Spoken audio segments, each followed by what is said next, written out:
What's up, guys? It's John at National Sports Entertainment, and I wanted to go into a couple things that I found interesting. They of course tie into next year, and while it's obviously we haven't had any trades or anything of that nature yet, that's kind of the reason I'm doing this video. Last year, I had gone into teams that I thought were I had Kyrie getting traded way before it was a talking point. I just had to the wrong team, and we went into things like that. So they do have trade props and things of that nature, so maybe we'll get lucky. But I also noticed a trend. It goes into the finals, and I think it's going to really help us just going forward, seeing which teams are going to be established. So right off the bat, I found very interesting. Now, does seem to be very mixed. Like, my book has them more favorable than others. But you can see Dallas as the fourth favorite to win, tied with the Suns, ahead of the Warriors. Again, nothing would indicate Dallas should be here. So I'm wondering what my book might know, or I'm not sure what your book's at. But the more recent ones have Dallas moving up and have other teams moving out. Now, it's very interesting because, again, from all we know, they have Kyrie, not really working out so far. They're probably going to sign and trade him, but we don't know for who and what. So I have a feeling Dallas is going to wind up getting some crazy combo for Kyrie Irving. I also feel like he might go to the Lakers, so it could be a 3-team trade. But off the bat, it would have to be something pretty big. I could even see something like an Embiid kind of deal. Only because I don't know why else they'd move Dallas up this much. Another thing that's interesting is Portland. I look at Portland, and everyone keeps talking about, they could ship Dame here, there, or everywhere and make them a contender. But again, in a non-rigged league, they could just do the same thing. Portland could make a trade, keep Dame. They trade Ant and one of they have a very deep bench for, say, Jaylen Brown. Now all of a sudden, Portland's a contender. So it is weird that they're already basically telling us which teams are going to get the guys. So that helps us a lot going forward, in my opinion. They're basically telling you Portland ain't going to be it. Dame's going to get traded from Portland. But Dallas should be interesting. But what I wanted to go into and what I found pretty interesting is the last several years. So they had a stat, and it showed the last 5 champions. And I noticed that there was a theme. So obviously it dated back to 2019, where we had international win, right? Toronto. And then we had 2020, the bubble. It was LeBron James, the United States. 2021, we had international Giannis. 2022, back to the United States. 2023, international Jokic. Now, Luka still hasn't played yet. Like, he hasn't played in the finals yet. So we know that's happening. Joel Embiid, we know that's happening. So that's why I thought it'd be a good idea to do this video now, because I think we're going to have a really good idea of basically of getting it down to the final, I'd say 4. Like, if I'd say, right on the top of my final 4 right now is Dallas and Philly, just because of this trend. Now, I'm not saying it's going to go U.S. international every single year, but what I think the NBA is doing, it's what WWE did. They saw international appeal and they jumped on it. The NBA has been doing it for 20 years, in case you haven't noticed. Let's look at our after the Lakers, right? They just kind of ran the league with Kobe and Shaq. Before that, it was Jordan. And in between superstars, what do we get? We got the Spurs, who have Tony Parker and Manu Ginobili. So they've been doing this for a very long time. And Kobe has a lot of international appeal because he played in Europe. So, Pau Gasol. So you look at all these championships, what are the odds that this many of them have international stars? Even in the summer, like, if you notice, Cleveland, who they had? I think it was Varejao or somebody, a Galskis. They had somebody in their run. But I'm just saying, you're having a lot of international. And then again, 2009-10, Kobe, Gasol. 2011, you got Dirk with probably the biggest underdog win of all time. And very few in between. In between, you really only have the superstars, LeBron and Steph Curry. So I found that very interesting. I think that means we can roll out teams immediately, even though I already had them ruled out, like the Phoenix Suns. I already had the Warriors ruled out because I don't think they're going to put the Warriors ahead of LeBron. And it really brings it down to it's going to be LeBron or it's going to be a new international guy. That's just what I believe. Again, we haven't had an international star that led his team. I don't think ever. Like I can't think of it before now. Like Dirk, obviously, but I'm talking about like before the 2000s. I really can't think of. I remember they made a big deal about Yao, and there were players. I know there were players that were international that were good, but they weren't, in my opinion, the guy on their team. Hakeem Olajuwon, I'm trying to remember where he's from, to be quite honest. He might be the guy. Let me see where Hakeem's from, because I honestly don't know. He is from Nigeria. Is he from Nigeria? Or is he? Okay. So he is from Nigeria. So there we go. The only guy to really win under the watch of Michael Jordan was an international superstar. So I really don't think it's and then they just happened to get the next giant freaking Yao Ming.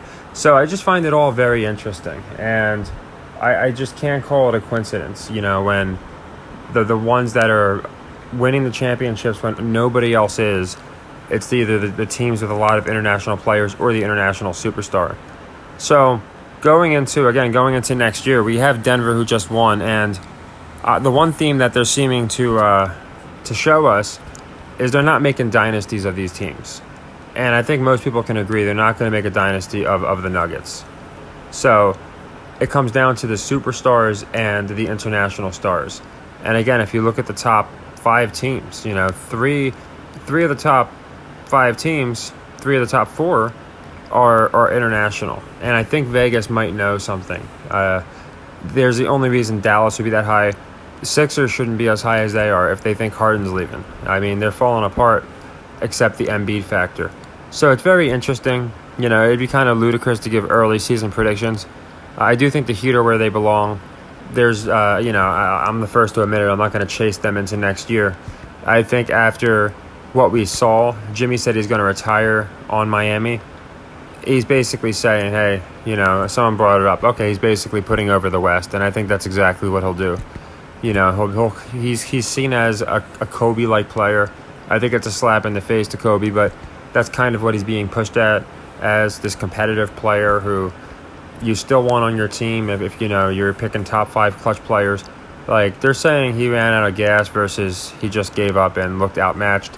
So it's interesting, but you can kind of see the superstars. The Suns are the only team. Again, they got Booker, they got Ayton. They're probably going to get they got Durant. So it makes sense that they are where they are.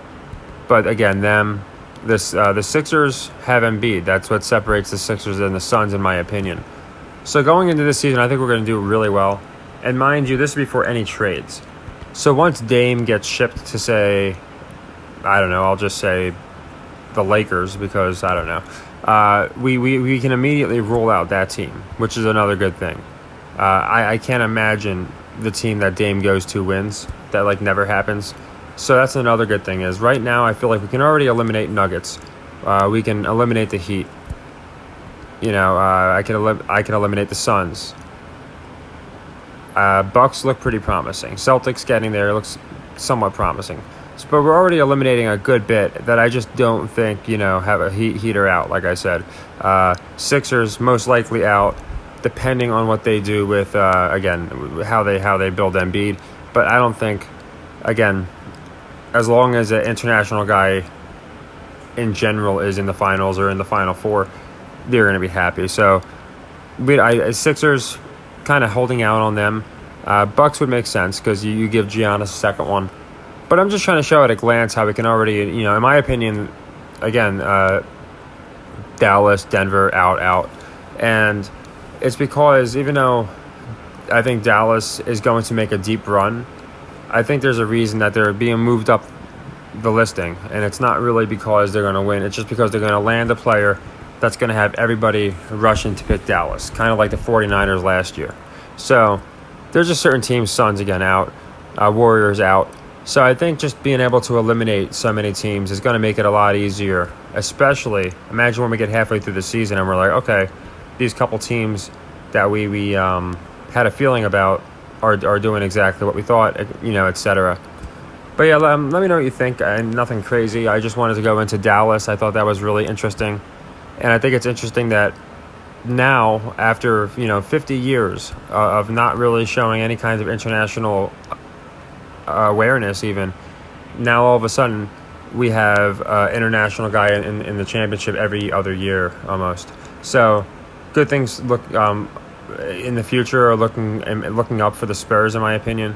That's a perfect story now. They can say how Popovich built another star, so that makes sense to me. But yeah, it was funny. I didn't even realize Hakeem until I'm like, wait a second, I'm pretty sure he was from Nigeria. So it is pretty interesting that, the only guy that actually, again, won while Jordan was in the league during that, like the 6-year tear that they like to pretend didn't happen was Hakeem. Because before and after that, obviously Jordan lost, but they make excuses. But even if we're talking about that, those back-to-back three-peats, technically, Olajuwon was the only guy to win in that window. And that does include 1 year that Jordan played. Obviously, he left 1 year for baseball. But that's a giant accomplishment to give someone, and then they gave it to the Dream. So very, very interesting in my opinion. And I'm just curious what you guys think. Maybe you think I'm wrong. Maybe you think, no, Denver's going to do it again. Or, now the Suns could do it. I just think some of these teams can be eliminated based off of how they've been pitched. And good call by people that told me a while back. This is why I did not have Raptors really. I didn't even have them in the playoffs, but I didn't have them going far because Raptors fans would bring it to my attention. They're rebuilding. Van Fleet's leaving. I don't care what because the news reports at the time were like, oh, Van Fleet's happy, this and that, and the fans were saying no. So the people that said that, good call, because obviously the Raptors are rebuilding. So Van Fleet's just going to be obviously a guy that goes to a team. Maybe he goes to Dallas, and makes that team look like a championship contender. But as far as, again, I do find this surge in international prospects very interesting. And again, just Jokic, I mean, he had, in my opinion, the most impressive season in the history of the league. I know it sounds like a lot, but if you think about it, they gave this guy a triple-double. They made him pass like LeBron. He rebounded as good as any center. He wasn't a bad, he's an amazing guy at boxing out. So you can't even say he didn't play defense because boxing out and getting rebounds is a big part of defense. He shoots threes almost at a rate of Steph Curry. It's just insane what this guy did. So they're not shy about making sure that the international guys shine. That makes me think about Giannis next year. It's been a few years since he's been there. And don't forget, they had people no, he is by far the most dominant guy in the league. And I think that's what we're going to see. Jokic got his, then it's going to go to Giannis, then it's going to go to Luka, and it's going to move around as new international guys join the league too. But yeah, let me know what you think. Maybe I'm reaching, but I thought Dallas was ridiculous here. I just feel like, again, they're probably going to get some ridiculous sign and trade. And we'll cover trade talks if you guys want. I think a lot of it's kind of pointless. But again, I think some can help. Wherever Dame goes, that team might wind up probably losing. Chris Paul, the same thing. Whereas other players, like maybe an Austin Reeves, if he goes somewhere, a guy who's paid his dues, a guy who's obviously liked by LeBron, so he might not be leaving. But just a role player who's been doing a good job, he might get the win. So it'll be interesting to see. And I think it's going to be one heck of an offseason with some really crazy 2K trades. But yeah, I'm curious what you guys think of these. It's funny how they have the Knicks here. Just they know certain things. Some teams I feel like they just don't make sense for where they're at as far as how they did. One last fun fact. I don't know if it's a fact for sure, but I'm pretty sure Michael Jordan has lost every single year since he's been an owner. He hasn't had a winning season from my recollection. That being said, to the people that think it's real, do you think the most competitive man in the history of the game would not find a way to get one winning season? Again, to me, that's another proof of penance. He had an amazing run in the league, so now he's going to put over other teams and just be a laughingstock as an owner because they're not going to let him win as an owner. But you have Steve Kerr, who was just kind of a role player, did his job, and then he gets a really nice coaching career afterwards. So people that don't believe in penances and things of that nature, I do present that Michael Jordan case. I don't think you could be that darn good and then not find a way. Don't forget, he's got a lot of money. He's got everything. He's got the resources. Every player is going to want to play for him. Nobody seems to question why this guy can't put together a winning basketball team. But yeah, I just thought I'd go into, as far as predictions, I think it'd be pretty insane. Again, I think Dallas is a red herring. So just right off the bat, for some reason, I'm thinking something like Philly or Milwaukee. And on the other side, I could see Dallas, but I like the Clippers too. But again, I think Philly or Milwaukee makes sense because they both have international players. And I think they need to make a case that they're as good as Joker. So for the East, I do like Philly and Milwaukee. The West is a little tougher. But again, there's still a lot of trades to be had. To me, the most interesting thing was Dallas being tied with the Suns here. And also, don't rule out, it's so ridiculous, but I said this 2 years ago, they're going to find a way to reunite everybody. By that, I mean James Harden somehow to the Suns, and maybe Russ as well, or something like that, and Kyrie to the Lakers. So basically, you got LeBron and Kyrie, and you got Harden and Durant and maybe Westbrook. I know they're going to find a way to do that. I wouldn't be surprised if those three guys, obviously Durant's not going anywhere, so it would have to be on the Suns. But I just have a feeling they're going to find a way to do that. And hopefully that'll be more proof to people it's rigged. What are the odds that these same guys, 10 years later, wind up on the exact same squads together? So we'll see what happens there. But I do think we're definitely going to get that for some kind of grudge match between the Lakers and the Suns. But as the trades come out, I'll have more videos going into matchups and what I think makes sense. And again, I think we have a really good gauge on it now, just seeing how they picked up the international appeal. So take care, everybody, and happy earnings.